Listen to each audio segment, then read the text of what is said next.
Bombing, episode 129. What the hell?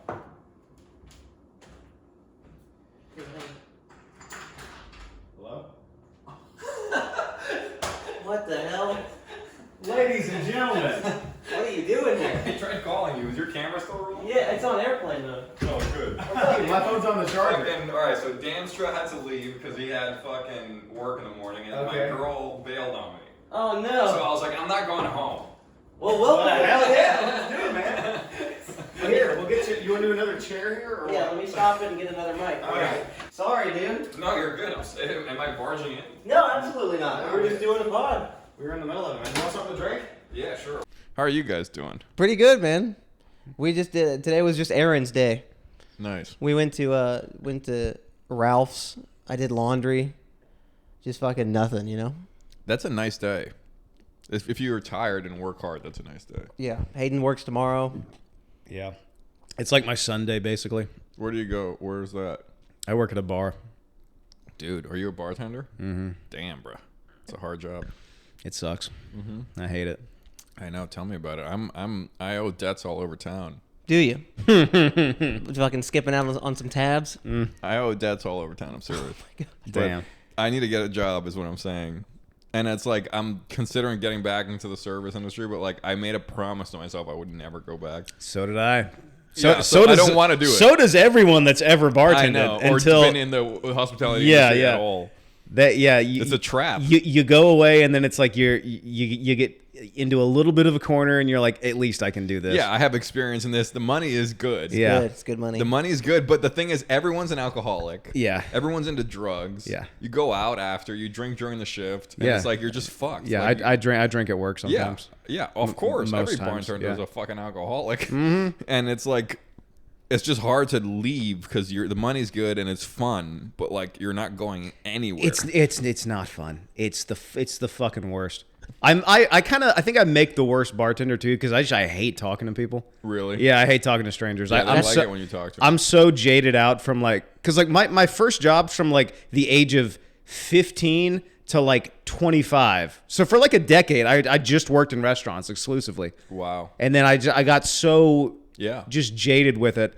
Like how many times are you gonna have that conversation? Like The economy. yeah, the 49ers are doing bad this Yeah, season. yeah, You're like, yeah, I yeah. don't give a fuck. Yeah. But That's why I love being a busboy because I don't have to deal with Yeah, anybody. that's hilarious that you just like insist on saying a busboy. Yeah, You're dude. like, we want to promote you. You're like, no. No. They've been like, would you be interested in becoming a waiter? Absolutely not. That's hilarious. I don't have to deal with anytime someone asks me like a customer asks me a question.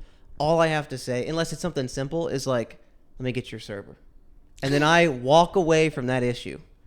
You're such a unique person for that.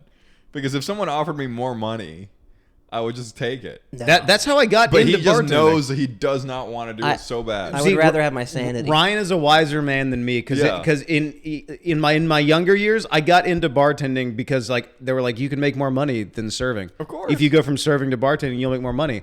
And idiot me was like, of course, yeah, let's do that. Well, yeah, but like every busboy wants to be a server. Not me. Like Not they all Ryan. want to go. Yeah, not him, but everybody else wants to get that. Like, See, that's I what they're would angling make for. more money, but I would be more exhausted.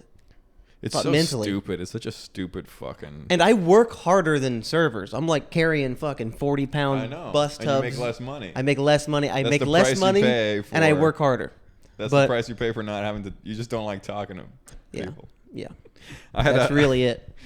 I worked at a restaurant in Miami, and there was this guy who wasn't. He was black. He was like from the Bahamas. He wasn't a citizen, and he was like the coolest guy ever. But he was like hilarious. Like he had the funniest fucking voice. I remember we made like bread for tables and shit. And sometimes we would take the bread to the tables, and they wouldn't want it, and he would just go, "More for us." Is that what he sounded like? Yeah, that's what he sounded. He was Bahamian as fuck. And then one time he was like, he was from the Bahamas. So I invited him. I liked him a lot. I brought him to my house once, and we were like in my brother's room, and there was a big mirror.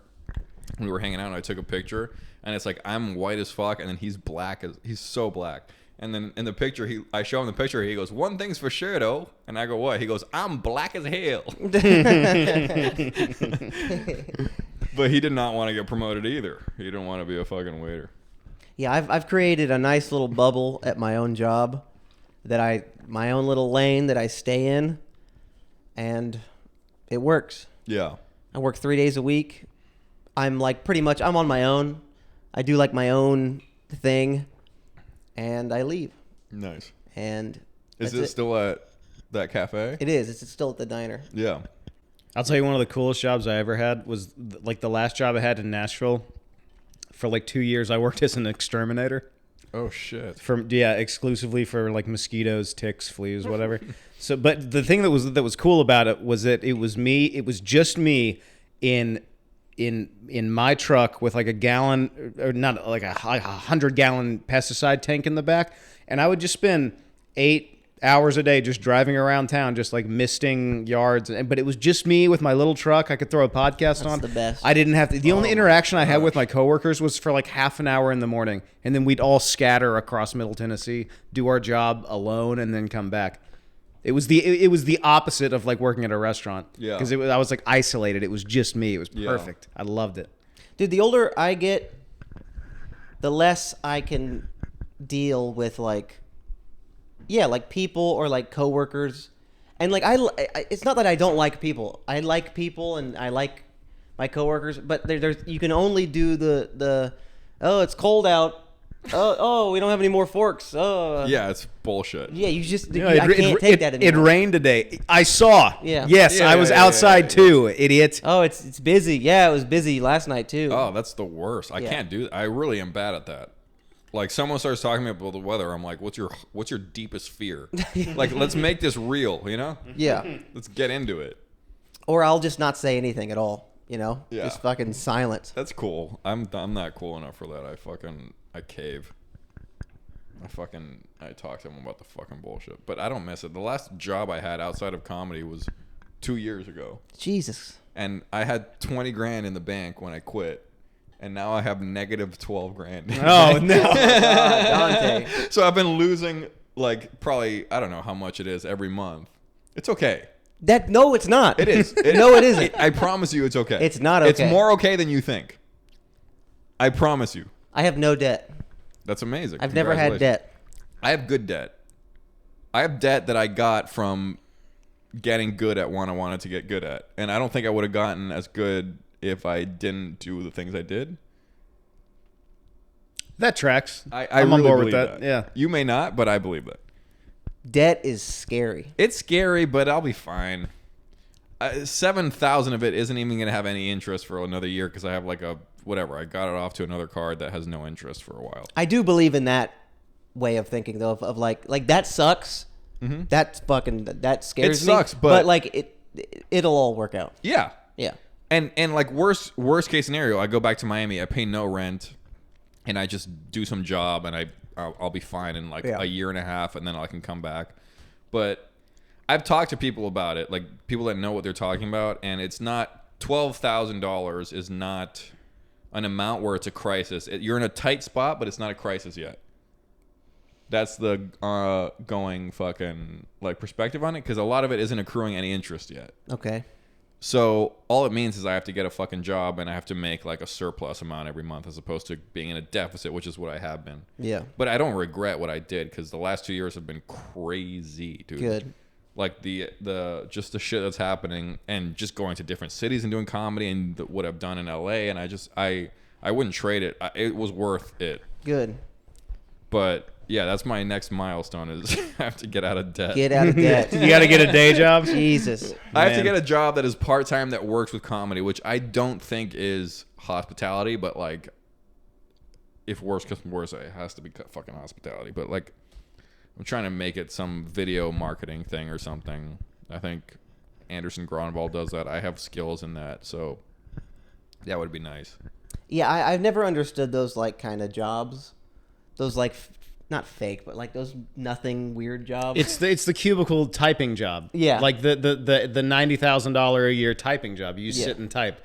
Doing what? Yeah, I don't what know. What even is that? I've only ever understood labor jobs. Yeah. I can do hard labor for money, and that's it.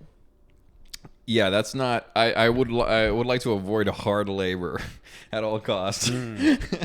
But I mean, Hospitality is not hard labor. it kind of is though. Like 8 hours on your feet. Like I would slow down with comedy. I would. Just knowing myself. Yeah, you'd have to. Yeah.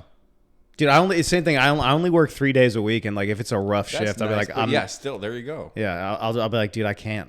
What my experience was with they go, 3 hours when you interview, and then it becomes 5 Ugh. when they start getting people like quitting or whatever, and then all of a sudden you're there all the time, Yeah. and you have no energy. And I was like, I was getting auditions back then. I still am, and I was like, they were like serious TV shows, Netflix shit, and HBO, and I would have to turn them down because I had a shift. Jesus. Yeah. And I was like, I didn't come to LA to be a fucking waiter. Yeah. So I just didn't go to work. I was like, you can't put me to work on this day. And they did. And so I just didn't show up, and I did the audition. I think you made the right call. And I got fired. And then whatever happened with comedy. And here I am in this fucking position. But I don't regret any of that shit. Good. Because at the end You of the should. day, the fucking company, if they fire you, they're fine. They'll just find somebody to replace you. It doesn't matter at all. You could die. It wouldn't fucking hold them back for 3 days. They'd have somebody else to replace you. They'd be But mad at you for dying. They'd You be like, would be trading in your life for what they want in the opposite scenario. So fuck that. That's how you have to. That's how I look at my job. That's how you have to look at your job. It's transactional as it is. fuck. it's a throwaway nothing. Yeah, It could fuck end it. tomorrow. Fuck it. It's doesn't matter. not serious. Yeah. And like, if you're lucky, I'm out you by get a this time. boss. I'm out. Yeah, if you're lucky, you get a boss that like understands. I didn't move here to be a busboy, but I used to work 5 days a week, and then the same thought. I didn't move here to be a busboy, so I went down to 3. If I need some money, I'll pick up a shift. If I have a show, well, I only work in the mornings, but like if I have something to do on a work day, I'll trade a shift. So. Because I don't like working in the morning and then doing a show because I'm just beat, I But was just talking to Addie about this, but yeah. Yeah, the day job is not what is important. But I don't know. Whatever. Here we are. here you are on episode 129 of Bombing Podcast. 129, yeah. It all led to here. Back. This is my 3rd time on. Thank you for being here, man. You were just at Badger and Jam. How'd it go? Yeah. I haven't been to Badger and Jam in 2 years. 2 years. I haven't been since like it was when I met you guys. Yeah. And it was like cool. At least you got to see the golden years, man. Yeah, but those I didn't like those because I was too young in comedy to be like hold my own there. And there's a lot of good comics there, and the I was fucking nervous killers. every time. Yeah, great Yeah. comics. Now it's not as many good comics there. No. It has fallen off, dude. We used to have a murderer's row there. Yeah, Like, and that's- now I've gotten better. I'm like, oh, let me see this guy again, and then he's not there. It's kind of no bad mics now. No Bad Mics is good now, right? Yeah. Well, they have good comics. That's go. where the good people go now. Yeah, you have to sign up like it's like what Badger used to be. You have to sign up like a day in advance because all the slotteds fill up. That's how Badger was. Like you would like on a Monday night, we would be looking at like, all right, how many people are on the 9 to 10 Wednesday, and there'd be like 2 spots left. Yeah, It was the hot ticket in town, and that's where we met like literally almost all of our friends in that LA. was sick, bro. at A lot there. of great fucking micers were there when I met you guys there. That mic, that Badger and Jam, To this day, some of my favorite comics that I know. yeah, that made me have to get good so quick. And I listen. You look back at them now, and I was bad. Yeah, but you think you're good at the time. for at the time, it was good for me. But yeah, I mean, I'd be like dreading the drive there. I'm like, oh fucking, these 4 people are here. I gotta pull something great. I know. up. I got to be good. Yeah. Yeah, that was and now that's what other shit is that for me now. I think for all of us, it's no longer an open mic. It's like now like a store, like a a club audition mic is now that. But I've gotten to the point where I no longer feel that way. Like if I see like better comics than I, peers in the crowd, because I used to be like, oh, I have to. I know. I have to do good, so they think I do good. But fuck that. Now I'm like, I came here to work on these shitty bits. I'm gonna work on At these the shit. store? No, at like the open mics. Oh yeah, open mics are nothing. Now. Yeah, no, nothing. They're just it's the gym. I used it to put literally is the gym. so much weight But on now like, like store mic or the improv mic. But still, we have to get to that point with those mics. I kind of crossed that bridge last night because like we were sitting behind Frank at set of the night, and like I think it was 2 people in the audience, right? There was legit 2 people, and the rest. Set of the night. Yeah. There was 2 real audience members, and then everyone else in the back. It was a comic. Yeah, Like we're 40 But it was a good audience yesterday. Yeah, there were. They were like attentive and laughing. I felt at least better than the one that we were at 2 weeks. Better ago. than the one. I don't want to talk about 2 weeks ago, but my point was, I was not there. Frank made a very good point. He was like, you just have to come up here and like meet Castillo. Yeah. Meet the moment. Like I liked his hosting. Me too. I always do. You have to meet the room like where it's at.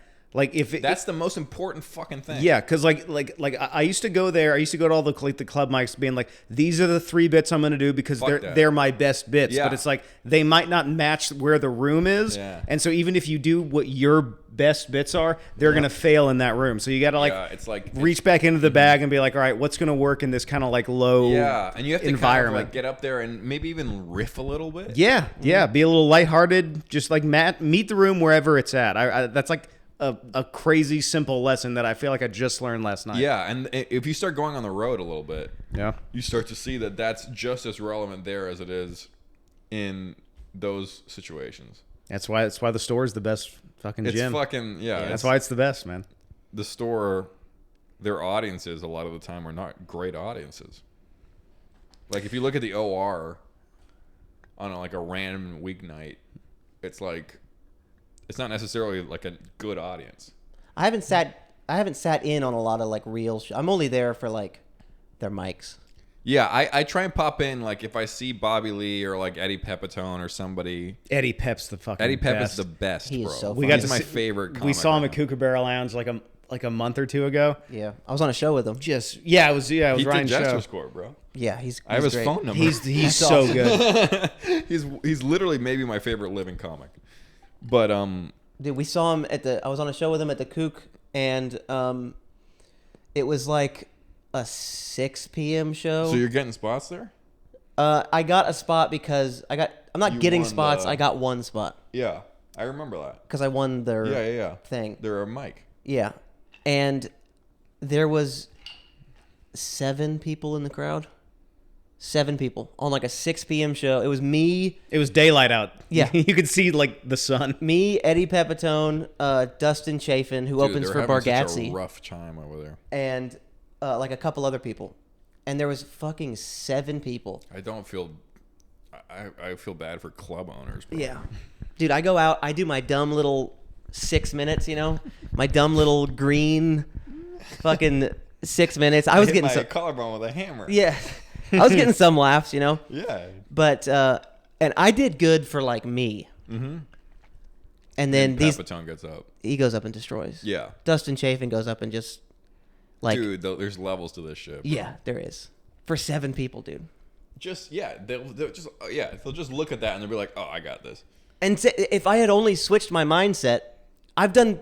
How many open mics have I done with fucking 7 people? No, you guys. 1,000? You guys really do hit the mics hard. If I had just switched my mindset to, from, oh my god, I'm on a show at a real club. This is such a big deal, to just like I'm just fucking 7 people. I've done this. I do this every night. If I just went out there like fucking whatever, instead of like all serious, I would have done a lot better. Yeah. And that's because that's what they did. They walked out and they're like, this is fucking nothing. This is easy. Mm-hmm. But We need to sit. I like your point. We need to sit in on like more shows because Yeah. all we see is like not bad, but like 99% of it is just like open mic stand up or like shows or whatever. There's something to seeing like good comedy. yeah, like good comedy, and you go. It shows you how far down the ladder you are. You watch a guy like Eddie Pepitone, and you go, oh, that's where I am. Yeah. Yeah. Fuck, that sucks. Yeah, but I don't know. He is. I don't know. You guys are better than maybe you give yourself credit for too. I don't know. We don't give credit on this podcast. Negative only. Okay. Get with the program. Yeah. Yeah. It's like no optimism here. It's like a open mic. Yeah. Get that out of here. We all suck. I like you guys. Oh, sorry. Never mind. No. Get that Ryan and out I, of you're really good, but we stink. That's how it is here. You guys are self-deprecating. Yes. Very No, self-deprecating. that's not good. Yeah. You gotta be. I think You there's need some, a degree There's of that. some touring comics that are not as funny as you guys. Well, thank you so much, man. Appreciate you. I appreciate I can say that. the same for I you. know him personally. I mean, shit, you're a touring comic. You just I went to Miami Improv. That was sick. You went to Yeah, Miami. tell us about Miami, man. We sold like 150 tickets. I was like, oh, That's awesome. I did that. How did you orchestrate that from the other side of the country? That's well, crazy. I'm from there, so Yeah? I have the benefit of knowing a lot of people there. Okay. And so does my family. And then we did it like a Parkinson's fundraiser, so like they got a lot of the money. That was really cool. They got too much of the money. Damn. But so you know, no one knows the comics on the show, but like they're literally raising money for like tech and science with that illness. So you know that's more of an incentive to come. The money's going to a good place. Yeah. That's all. That's a great idea. Yeah, and you guys had that thing with Parkinson's. You guys both Yeah. had that thing with Parkinson's. Yeah. Yeah, that was I remember that. I got a that was lot of Tad, messages. That guy right there. Yeah. Who was it? Your Our great uncle. He's on that poster. yeah. He had Parkinson's. I'm sorry to hear that, but yeah, I think my grandfather had it for a little bit, but he was already going out, so Yeah. it wasn't that like it was just tacked on to a bunch of other shit. But Are you doing another show like that? I will say it was the most stressful thing I think I've ever done in my life. Why is that? What makes that more I gained stressful than weight. anything else? Well, I was performing for a bunch of people that I knew since I was a kid. Okay, And yeah. I went to high school with Marcelo Hernandez, he's on Saturday Night Live. So he's like the hometown fucking guy. Yeah. And so here I am doing stand up, And it's like all these people are going to see me and it's like they're going to compare me to this guy who's amazing. So I have to be really good. And But you can hold your own. You're funny. I get the nerves though. Oh my gosh, so many nerves. All these people I went to middle school and high school with and shit. So yeah, that was nerve-wracking. Completely not selling any tickets is also super nerve-wracking. Did you go up to like the last few days, and then like on the last couple days, people bought a bunch of tickets, or what? I was at like 40 or 35 2 weeks out, and I was like, dude, this is gonna be horrible. And then the booker of the Miami Improv was like, that's great. Yeah, that's not bad. Harlan Williams has not sold that many. And he was at the 8 p.m. show. I did a 4 p.m. show at the Miami Jeez. Improv. He was at the 8 p.m. and he didn't sell as many tickets. Wow. Harlan Williams. Yeah, really. Harlan Williams is literally one Wow. of my favorite comics. Yeah, one of the best to ever do it. But Miami is a tough fucking place for comedy. That's all I hear. Yeah. A lot of places are tough. And when you're there, you're like, oh shit, dude. Because it's like the humidity is high. You just want to hang out. Like, Yeah, it's like a party town, not Yeah. a sit and pay attention. yeah, I was town. like, if someone invited me to a show, I wouldn't go. Yeah. So you're like, oh fuck. And then I remember I was at some show the night before, some random like indie show, and then one of the guys who works at the Improv, I was like, check how many tickets. It was the night before, and he said it was over 100, and I was like, let's fucking go. Dude, that's awesome. Hell yeah, man. But I was so nervous. Like, you guys do not understand. I was like, why did I do this? I'm not ready for this. I should not have signed on to do this.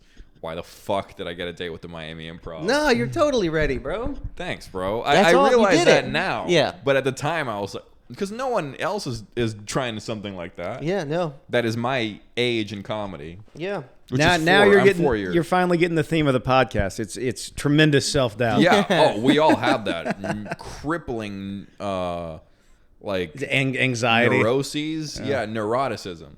Yeah. I have that for sure. Dude, all I'm trying to do, and I don't know if And there's something about that too. Is what to the road? no, is to being all nervous before going up, if I could walk on stage the way I feel after, because like all the nerves and know. then like about the show is tonight, and then like, but then once it's over, it's like, if I could just fucking walk on stage like that, all relaxed, and I don't know if you can get to that point, but I don't think you can, but I think you can start to relish in how you don't know what's going to happen when you're up there. Yeah. And how that's, instead of scary, that's exciting. yeah, It's like, oh, I could get punched on stage. Like, we don't know what's going to happen. yep, Like, yep. like this is about to be an event in my life. And that is, it makes you feel alive, and there's something to that. And then I think the more you start getting real with, not your material, but with who you are on stage, which has been like a big journey for me lately. Because I think Nick, his superpower is that he really knows who he is. Yeah. And I think that comes from the fact that he had so many things happen with alcoholic, and he was like taken out by his parents, and he was like put in some like wilderness therapy thing, like kidnapped randomly, and like all this traumatic shit happened to him. Yeah. And so he has literally had to develop. It boils you down to your essentials, and you know who you are. Yep. And it's like Who you are with nothing. Yeah, and that I don't have as much experience in that, and I've been delving into that lately, with more in myself, and that is a very worthwhile and artistically like rich thing to do. And I think the more you get close to that, the more it's easy to get up in fucking like high pressure situations. Yeah. And stuff. What I love, what the sick thought I love, is once like the nerves start to come on, I always have the thought, I was like, I'm gonna walk up there, and it's going to happen. Mm-hmm. There's nothing I can do about it. Yeah, you can't bail. Yeah, and you check the clock. You're like, in 4 minutes, Yeah. I'm gonna be Yeah. up there, and you bet I just It's have to nuts. be ready. It's crazy. Nuts. And then like I was like, it was at Badger Day. It was like a horrible room. Like people were eating cock. And I was like, I just remember like looking down and just like breathing, and I was like, I'm just gonna fucking do it, and it went really well. Good. But like, yeah, you just have to like really believe what you're doing up there. Yeah. And the only way to do that is to know who you are. I feel. Yep. You know. And I have off nights, but I also have fucking on nights, Yeah. and the on nights are the reason I keep doing this. Yeah.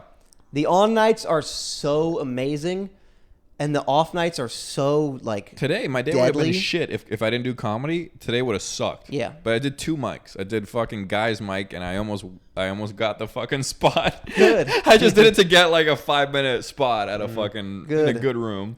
And then I did fucking this Badger and Jam thing, and I had good sets, and I was like, it's like, oh, this is like I was talking to Marks recently. We went to San Diego to rig. It's like rock star shit. It is.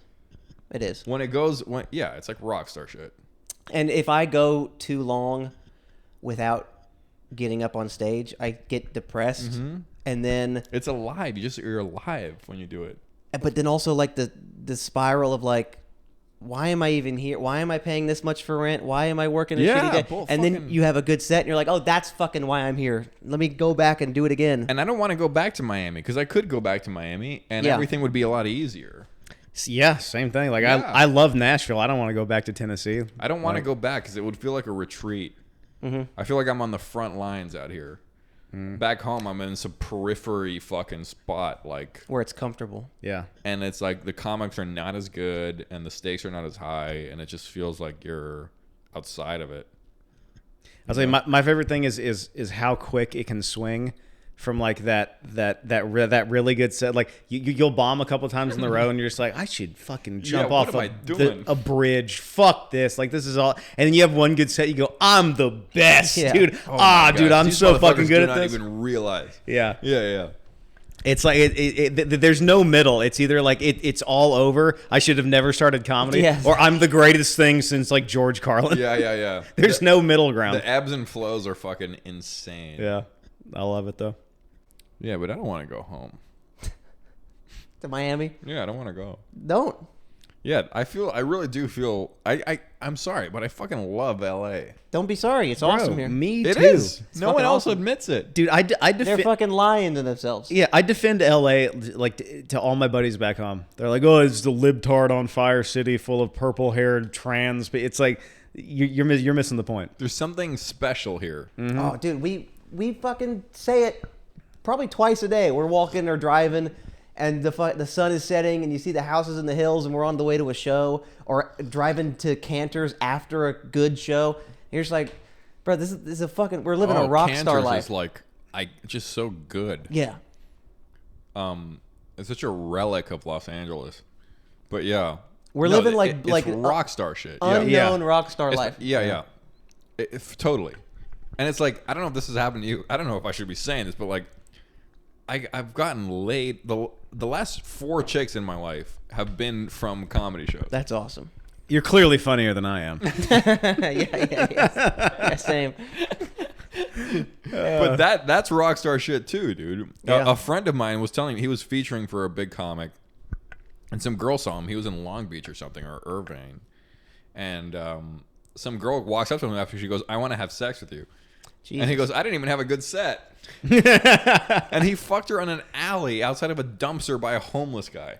Yeah, that's rock star shit. That's rock star shit. And then he drove back home to LA that same night, and his roommate was like, "What's up?" I was like, "Oh, dude, let me tell you about this." Jesus. He just featured for like a big comic, like someone that we all know. I'll tell you, the story was going cool until I fucked her in a dirty dumpster. No, behind. that makes it even fucking. I don't know. I don't know. It's not ideal, but that's the whole point. You got to make do with the fucking. You know, we're not wealthy men. No. If a girl wants to fuck, we fuck. Yeah. Yeah. Regardless of circumstances, you The just gotta alley get it done. dumpster is crazy. There was a homeless guy there who's asleep. But yeah, it's rockstar shit. And you wake up. I wake up. I'm broke as hell. But like, I got like a spot at like some six place, and it's like I don't have no money. We say this all the time. We have like children's lives, like stupid children's It's the lives. only way to have fun as an adult is stand up. Yeah, because like dude, I'll wake up at like 3 a.m, hungover again. Yeah. Make some coffee. Watch Top Gear reruns. Go do an open mic. Fucking go do a show after that. Get home at 1 a.m. Yeah. Drink. Get fucking hammered. Play video games. Yeah, play video games. Get hammered. Dude, wake up the yeah, next to be morning. Do it brother- all. To have like a brother you're tight with is a whole other thing. It's a power up. Yeah, that's I don't have huge that. out here. Hayden and I talk about this all the time. Like, yes, it's very silly. A teenage boy's life. Yeah. Like, no bedtime. Yeah. No fucking That's homework. why I don't want to leave. The only thing is the day job, dude. Like, that's That's the the only only bad thing, and I haven't had that for 2 years. I'm in debt. Yeah, that sucks. It sucks, but it was still worth it. Yeah, totally. But like, so if you look at the life we have now and the life that we want in the future, Almost identical. it's almost identical except for having to go work at a diner. Yeah, but at that time, you're gonna have more responsibility. So it literally me may it. be better right now. Give me. I don't want the day job. Give me the more responsibility. I agree. Yeah. I agree with Dante actually. Yeah, you're gonna have like Theo Vaughn. I heard him say in an interview, he's like, they were like, "What do you want?" And he goes, He was like, "Jail sounds good." He said, "Jail sounds good," because he gets to take a year off from whatever he has to do every day, and he can just read and be himself and like learn about life and like not do what he has to do. So, But he could do that if he wanted. He's choosing how not many days to. a week does he put out an episode? I think 2. So he has to do that, and he has to do whatever else he has to do. I would say gets to do that. I don't know. I have to go to you're- a day job. I don't get to go Right, to a day job. you're right. But it is that. It's his job. And I went to go see Jimmy Carr last night with Tyler Strauss at the Wiltern, and he was excellent. Love Jimmy Carr. Excellent. And I was thinking, because he got heckled at some point. He had to kick the guy out. He handled it so well. He did it 2 hours of stand-up. He's a true professional. Yeah. And I was like, he's doing that 6 nights a week. And In he's different cities. He's flying in between those. Yeah. And that is a big portion of the year for him. I would be exhausted. Yeah. I mean, I'm doing shows, thank God, 4 nights a week? And I get tired, and the stakes are so much. He gets 2,000 people in the Yeah. fucking audience. You can't bomb. They paid $100 to see you. You have to do good. You have to make it worth the price of admission. You think 150 tickets at the Miami Improv is tough? Oh my god, the guy's doing 2,000 like nothing in Yeah. LA, one of the Yeah. biggest, hardest markets in the world. I don't think what Ryan's saying is that like it's not as bad. I think his point is just like I'd rather swap for that. He has totally a very day valid job. point. Very valid point. Dude, give me that, dude. Of course, But also what I was there's saying. no way we can do that. We're 4 or 5 years in. I don't know how old you guys are in comedy. Yeah, we're about 4 years 3.5, in. 4. Yeah. Yeah, me too. But also, Jimmy He's Carr. 20 years in or whatever. Yeah. And he's been on stage through every possible situation that can happen on stage. So he knows in his like reptilian brain even how to handle anything that could happen. Totally. And it's like if you're doing it 6 nights a week, 2 spots a night, like 2,000 seaters a night, Friday, Saturday, Thursday, Friday, Saturday. Yeah. Like you cannot be giving it your all every time because you're going to burn out. So you have to like resort to your instincts and like kind of like just do your act, you know? I think We're not experienced enough to do that. No, nowhere near. But I like what you said earlier. I think right now we're in what's going to be like the good old days of stand-up because every comic that I look up to that's been in it for like 2 decades, 3 decades, they always point back to like this point in their life. Yeah. With like maybe it's rose-colored glasses, but like with at least fondness. They were dude, I had no responsibility. I didn't have like, you can get in trouble. Yeah, or they could financially ruin you. Yeah, and they didn't have like the pressure of like I got a meeting with Netflix next week. It was just like, yeah, I'll play Skate 3 and then fucking go do my jerk off material at 9 and get hammered. It's like that's like the closest to freedom you get. Yeah. I mean, just doing from one road gig. I did one headlining road gig in Miami and I gained a shitload of weight. I drank literally every single night leading up to it, which I've never done in my life. Multiple drinks a night. My gut's all fucked up now. But my that's digestive different. system's all fucked up. That's different because all the weight and pressure was on you. It was your show. I know, but instead of like a road gig where you just fly in, do the show, and then leave. That doesn't exist unless you're a huge name. So there's a lot of comics that are doing the road, and we could be whatever. We could be envious of them, but you don't realize that they're in a high stress situation literally all the time because it's like, oh, I'm doing New York next week. How many tickets are sold? 12. How many days out are we? 2. It's like, oh, I'm fucked. I'm gonna make an embarrassment out of myself. And it's like, if you're not Bill Burr, if you're just like a good comic with like 200,000 followers, you could eat dick like at any given night, and it could be a career-ending catastrophe. Yeah, the shoe could drop like that. And it's like, yeah, you're doing the road, so micers are all jealous of you, but they don't realize that you're fucking so stressed all the fucking time. So, and the only way you can get to becoming the mainstream guy is by doing that for a while. Yeah. Give me it. I'll take it on. Yeah, dude. no, good. God bless you. You have to have a love of it that trumps that dread for sure. That's part of the job. I don't know. Yeah. That's part of it. I'm kind struggling and worried now, and I have a shitty day job. It's kind of what you signed up for. Yes. Yeah, that's part of the gig. And like anything is like that if you want to get serious with it, I guess. Like if you're in like a big corporate job, it's like, oh, you have to drive growth in your company. How the fuck are you gonna do that? Yeah. Yeah, and you got to literally get more. Yeah, answer to shareholders. Sales. Yeah. Oh my god. People breathing down your People neck. are looking at you to take responsibility for anything that goes wrong. Q4 was not as large as Q3. Oh my god. We're coming for your job. That's a whole other thing. Yeah. Anything you want to take seriously is going to be like that. So, welcome to America.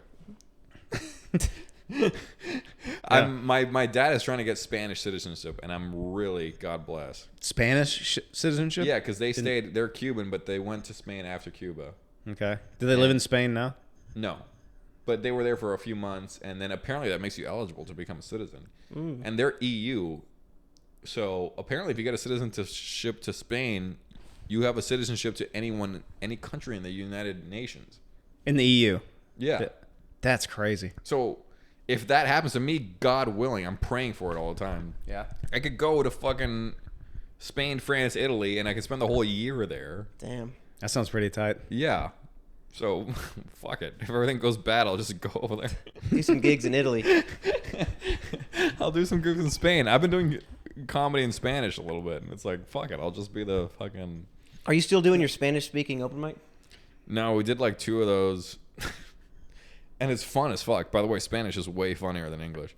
Is it? Yeah. If I go, oye puta, ¿cómo está? It's way funnier. It's just a funnier language. Yeah. And bits translate over pretty easily, you know? And yeah, there's a lot of opportunities in that. So I've been thinking about that too. What's the Spanish word for bees? I couldn't tell you, but I can tell you that Nick pulled up a comment from you about bees. The other Yes, day. he did. This I saw that. Yeah. This guy on Instagram was talking about bees, and he was like something. He was like, "Oh, You were like, no, why you're wrong about that. He was like, "Why do And then bees like go get honey," and I commented and I said, "Bees don't go get honey; they make honey." Yeah. Fucking Well, idiot. I knew that. Yeah, this guy didn't know it, so I had to What comment. an idiot. That's the funniest. The feature of Instagram is that you can see like which of your buddies liked which post, and you're Oh, dude, scrolling I've through been and you liking go, some shit that I don't want people to know I like.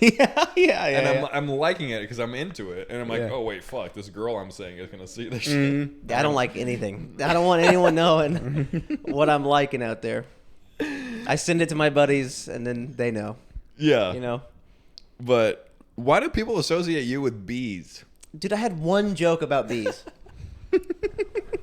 You do one bee joke, You're fucking doomed. and yeah, it's, oh, he's the bee comic. And then I had another joke about like anteaters. What's your joke about bees? I know your anteater joke. Well, that's in the same joke. It's about how Noah's Ark. He had to get two of every animal. Yeah. He had to get two bees. And it was just like it wasn't even a. That's like, it? That was like it It's was like a periphery. It was a tag. It was like thing. a line in It's a bigger line. joke. Yeah, it's not even about bees. It's not even about bees. I just said bees, and people were like, "He's bees guy. He's the bees comic." Yeah, it's somebody literally said to me last night, "Oh yeah, Ryan Jennings, he's got all that stuff about bees." I got nothing about bees. I But do. we were talking last night, and you were like, "Oh, I have a new joke about addicts," Yes. and I have some material about sex addicts and like alcoholics and shit. So I was like, "Oh, he's got stuff about addicts," and you go, "No, addicts." yeah, the addict. The addict. And I was like, "Oh yeah, that's way more on brand for you." Yes, my new joke about the addict. I'm so excited to hear that. It's cooking. It's good. It's great too Real good. because Really? this is the first time in a while God bless your heart. where I thought I came up with like a joke, totally not thinking about anything else, and then I went, "Oh my god, that perfectly fits at the end of this other joke." Yeah. So now I've got this joke. I've had it for a while about helping a buddy move. I You know that joke, and like yeah, moving yeah. stuff and like light items and heavy Turning items. sideways all of a Yeah, sudden. It's dollies. light now. I never had like a good ending to it. So that big chunk ends with like I'm talking about dollies Yeah. and how is it heavy? It's just sideways. Now I can go like, oh, I had to move some stuff into the attic. Leads right into the attic joke. And so now that minute and a half chunk just became a 2.5 minute chunk. Wow. So I'm fucking really excited to figure that out. I just came off a big fucking like stint of coming up with nothing. Yeah. Or anything I did come up with sucks. Like you can't force it. You can't. Like my new shit, you should hear. I have this new one about my a family member of mine, but it was like hard to get that because like some shit had to go down, like that hurt a lot. But I was like, out of all my new material, that's the only one that's really good. Good. But it's like, oh, I had to have like a life thing happen. Yeah. And then my previous one, it was about blow, like cocaine. It's like, oh shit, I had to go through a whole thing with that just to get one good bit. Yeah. I Worth can't just it. like write a bit. I have to like go through a thing and then write a bit about it. Yeah, your life needs to switch up a little. It's got to hit you in the face. That's why I stopped. I'm taking a Yeah, break from your life drinking. needs to switch up a little bit, and it's profound, and you write a bit about it, and it's actually good. Yeah. But every little like nugget snack bit I try and get about some bullshit, they're fine, but they're nowhere near as good as those. Yeah. What I noticed is if you go through a period of like maybe some serious stuff like that isn't happening, you got to put it upon yourself to like you got to self switch things up. Like get out of your own routine and start doing different things to put your mind in different situations. Wow. Like I'm taking a break from drinking. That's helped a bit. I've been like working out again. Nice. Like I've just been like going to different coffee shops just to kind of just getting like putting myself in a new environment rather than just this rut of like the same wake up, go to work, go to one open mic Yeah. bullshit. Because you totally true, bro. It's like, and then you start to think about like, because I don't know. Do you think it's a craft or an art form? How would you define the two? An art form is limited to less things. There is more of a open space for you to explore things. Whereas a craft, you need it to be something. Like a craft, like carpentry is a craft, right? I was just thinking of So woodworking. the chair needs to sit. Like if you sit on it, it needs to hold still. Yeah. That's a craft. Also, An art is a painting. That could be, someone can think it's shit, somebody else could think it's great. Yeah. Then it's definitely a craft. Yeah, then it's a craft. It's a craft I agree because with you're that. limited to really what good stand-up is, 4 big pops a minute. Yeah. That's Yeah. great stand-up. But it's interesting because it seems like all these things have to happen to you, and if you're going out of your way to have new experiences to write bits about, that almost leads into being an art form, I feel. Because it's more about expression of you and who you are. I think Yeah. it's a mix of both. But I don't look at it that deep. really, Yeah. I don't think you have to. But when I think about the people that I think are the best, I think that they do. And there's some comics that I think are the funniest motherfuckers ever. And we'll talk after the podcast, but like they don't ever talk about themselves. They always talk about other shit. Mm-hmm. And they have the best writing and funniest shit about that shit. But ultimately it's bullshit because like the only time stakes really rise is when you start to actually open up about who you are. Yeah, and I hope to get there. That's the whole thing. Like we're You all have it because you get angry. I'm angry all the time, Dante. Yes, I know. I'm constantly angry. But like, and I told you the other night after Saturday night at that fucking place, Yeah. you were pissed. Yeah. And I was like, I like that. I'm getting to this fucking guy's core. It's showing to me right now. I was like, I'm getting to know Hayden. Like, Yes, yeah. yeah, and it's relatable. Yeah, my core is the same as Chernobyl. It explodes constantly.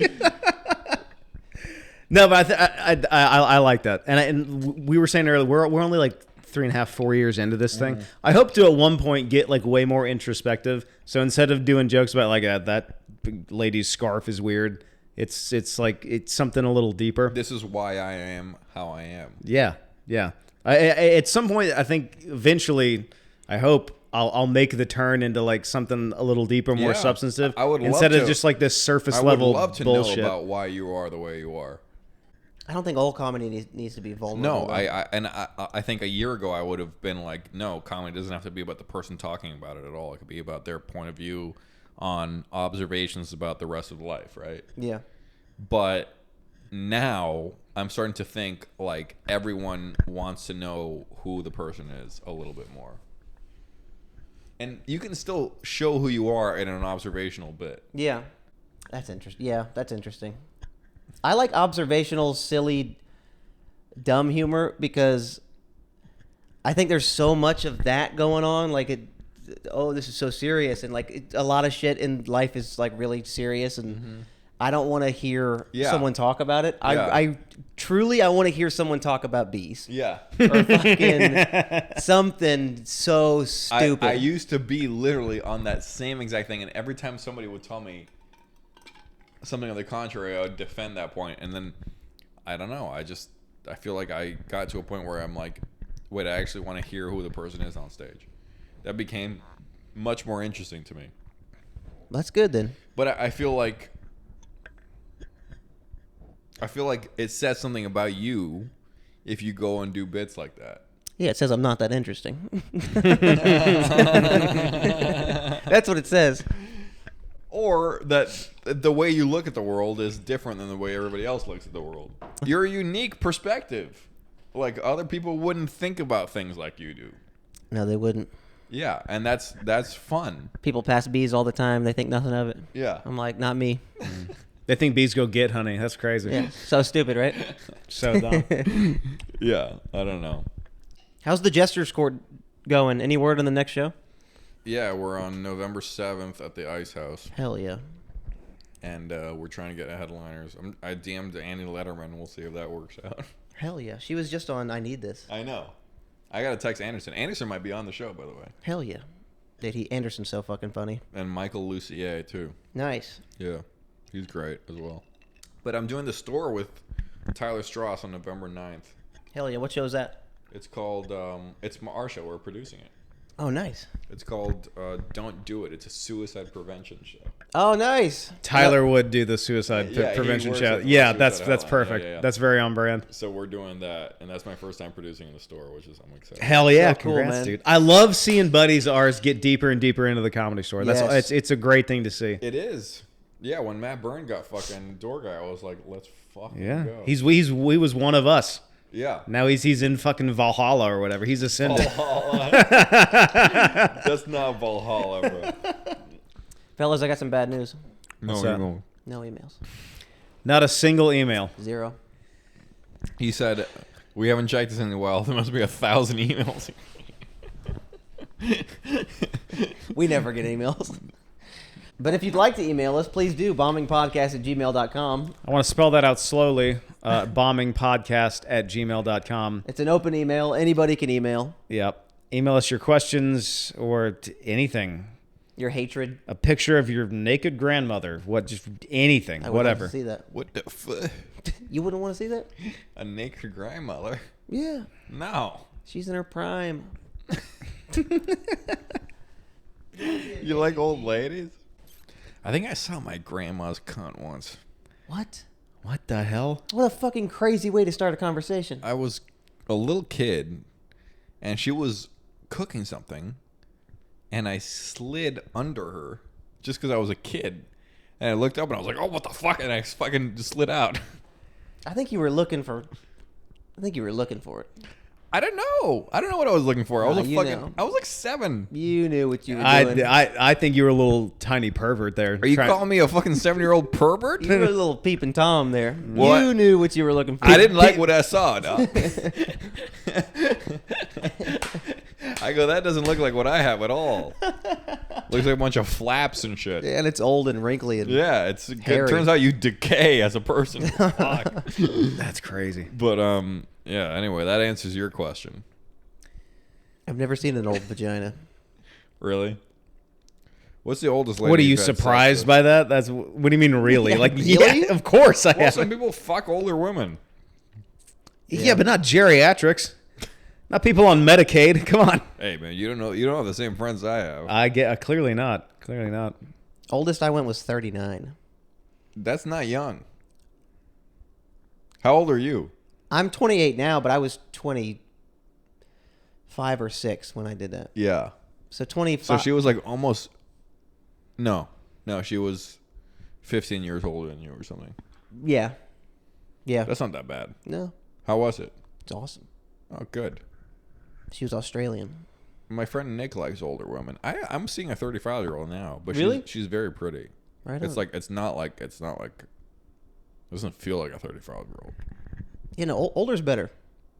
Well, they are more complete people. Yeah. They don't And want they're much. more interesting. Yeah. And they know how to react to things better, I think. Yeah, they're more mature. Why are pedophile jokes so fucking good all the time? Dude, I don't know. They're really funny. They're always so fucking good. One of the first jokes I ever wrote was that joke about all pedophiles own Saturns, like the car. And it like 2 months I in. haven't heard that. Why haven't I heard that? I'm sure you've heard it at some point, but it was like 3 months into comedy. It was Your one of the premier jokes to me are the purple guy from McDonald's. Grimace. Yeah. Yes, and the hometown loser joke. Those are Hayden Wyckoff haymakers right there. Thank you. Thank you Those very are staples. much. They're Those are HW staples. They Yeah, are. those are the top 2 in my idea. I don't know. You let me know if I'm wrong. They're very good. Thank you. I will toot my own horn on that. Those are great jokes.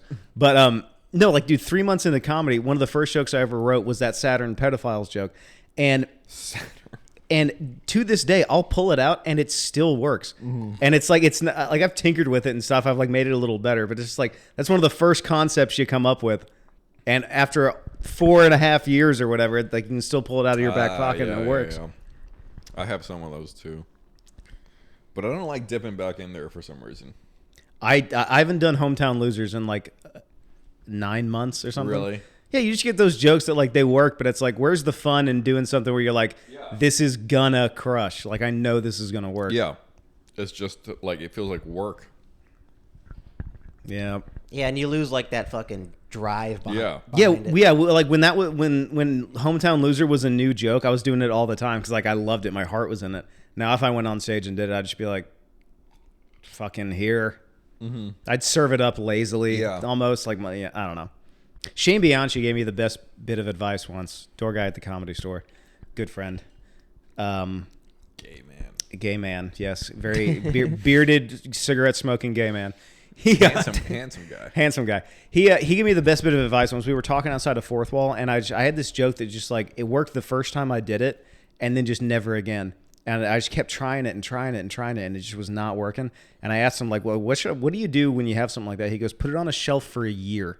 Damn. And I go, like a year? He goes, "Yeah, just like forget about it for a year, and then come back to it." And it worked. I started doing it again. I literally forgot about it for 12 months, and then started doing it again, and it was like this new thing. Like my heart was in it again, and I was like, it was He looks sick. I see him a lot because he's one of those guys who just drops into my shows all the time. No, Shane rules. And Great writer. Yeah. And then I saw him at the store yesterday night, and he had that like cool ass black jacket on, like. And he had the store, and And he was that just, fucking like, hat. It was like tolerance. It is like fucking Nashville accent. Yeah. It was like tolerance. You know what tolerance is? It's like when you see a gay motherfucker, you don't say nothing to him. Yep. So good. So fucking funny, bro. And he just looks sick in his fucking jacket. I was like, let's fucking go. But he comes, and it seems like there's 5 new minutes every fucking time. That's awesome. And they're good.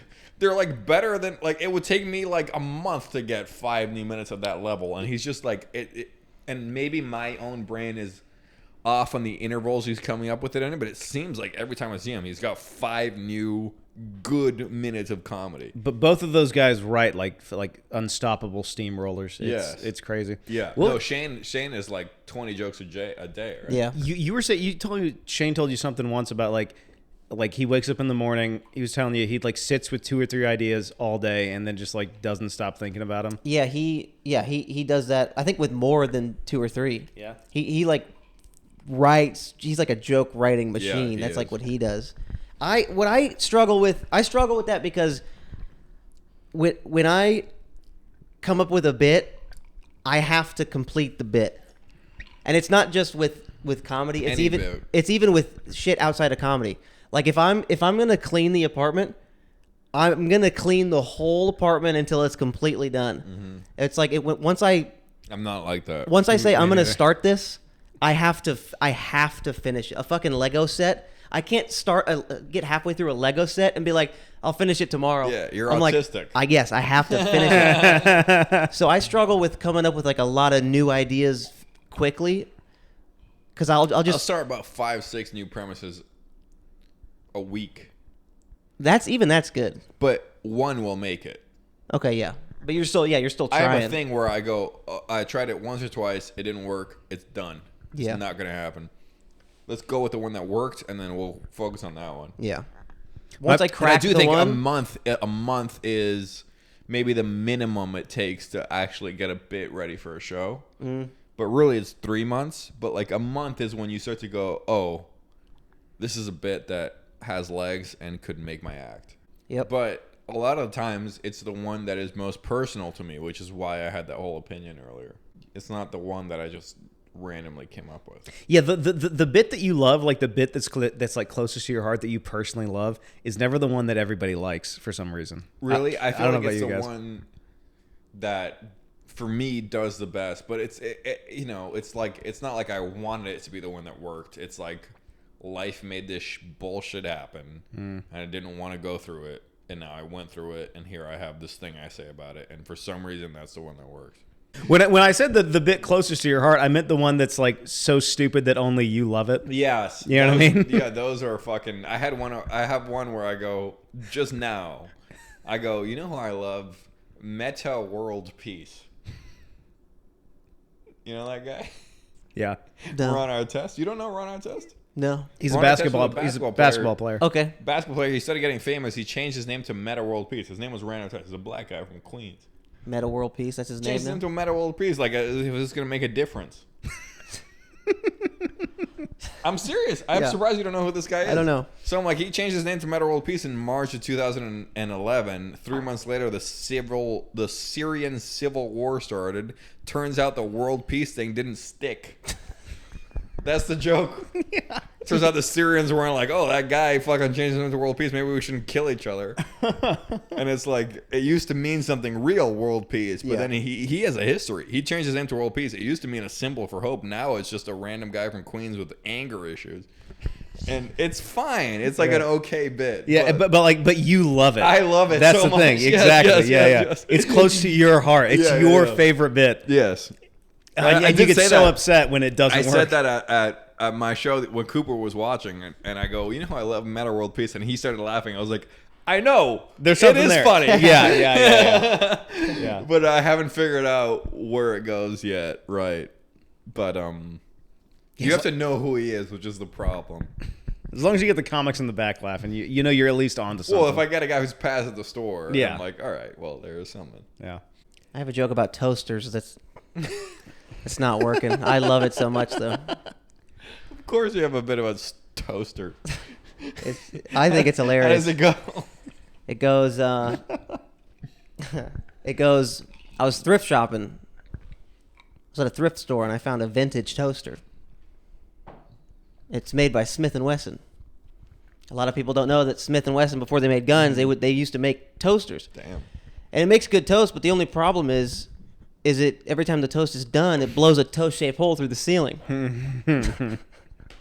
Ding! You know, can't catch it in time.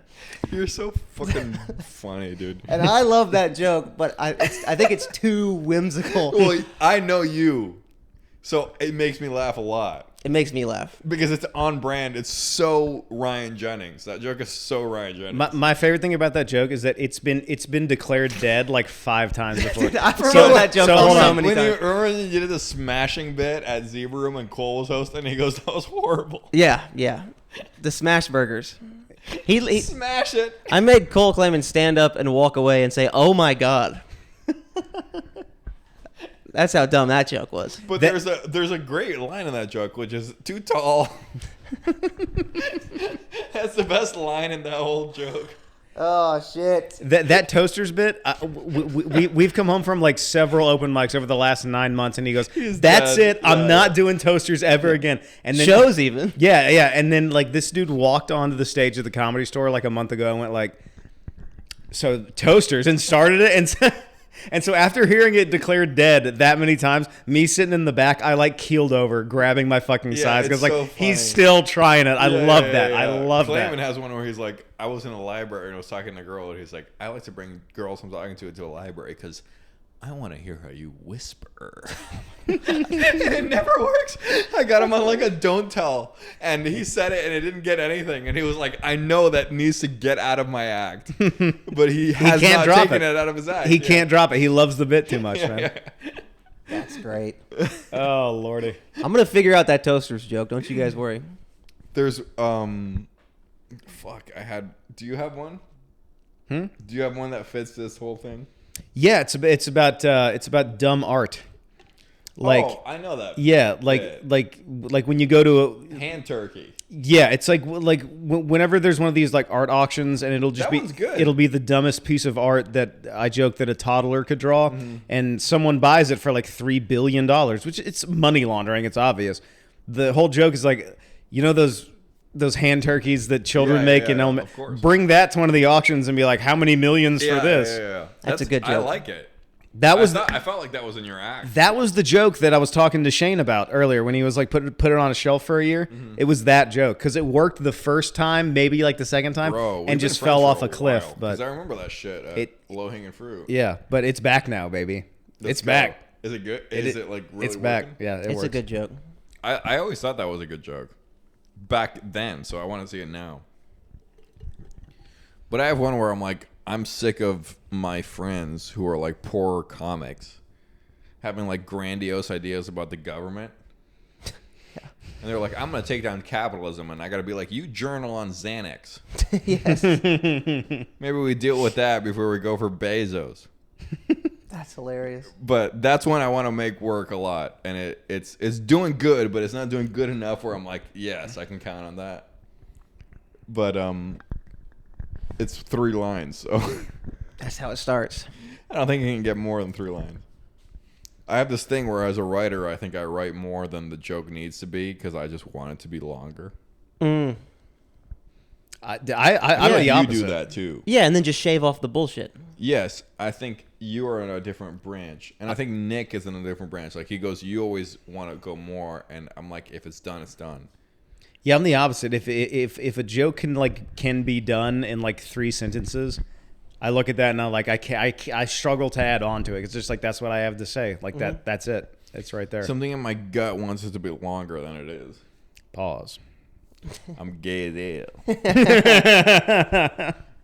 I've ruined a couple, or not ruined. I've overwritten some jokes. Yeah, me too. Like the best example I have is the hurt people joke. That's a great joke. I did that. That joke is like four lines, And when the first time I ever did it, it was like great. I was like, oh, this joke is great. And then I was like, let me try to make it longer. And then I overwrote it. And then it took a while. It just is what it is. I cut back to the first thought, which was the 4 lines, and that's the joke. Yeah. It's like, that's it. That's done. But if I'm working out like a new thing, I'll go up on stage and just rattle off like way too many. Like, and then this, and then maybe this. Yeah. And then you just shave off the bullshit. Yes. The fucking audience tells you what to shave off. Yeah.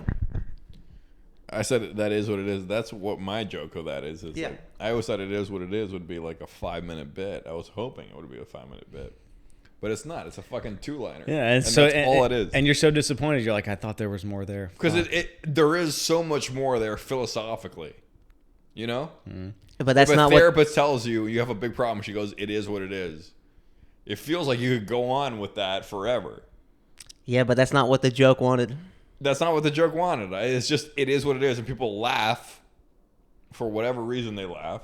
And that's the end of the fucking joke. Yep. when you find a joke like that is just, it feels complete, bro. You can't argue with it. I can't argue with it. That's what that's what it is. Hey, you found it. It is what it is. It is what it is. What it is, which is such a rich. I'm so rich for comedy. It is what it is because people say it all the time. Dante Gonzalez. It is what it is. It is what it is. That's your title. That's your special, dude. That's your special, Everyone man. cites that for me all the time. They're like, "Oh yeah, you used it is what it is differently." I'm like, "Yeah, I threw it in later in the set. It's a 2-liner. If I need to get a laugh, I'll say it." That's so good. This has been. We've all made a fool of ourselves. Yeah. This has been episode 129 of Bombing Podcast. Thank you so much for watching. I hope you liked it, and if you didn't, it is what Fuck it is. off. It is what it is. All right, it is what it is. Well, that's what it is. All right, please email us, bombingpodcast@gmail.com. Yeah, actually, email. Yeah. They need some fucking people. Go follow Dante Gonzalez Abreu. Wow. Good friend of the show. When's your next Ice House show again? November 7th with Hayden Wyckoff on. Hell yeah. November 7th. Come on out to that. And come to the store on the 9th because that's going to be, I need people to come to that. Hey, if you're in LA, which none of you watching this are, but come to the Comedy Store on the 9th and go see Dante's show. We'll be there. Yeah. All right, thank you, bro. Yeah, dude. Thanks for having me. See y'all next week.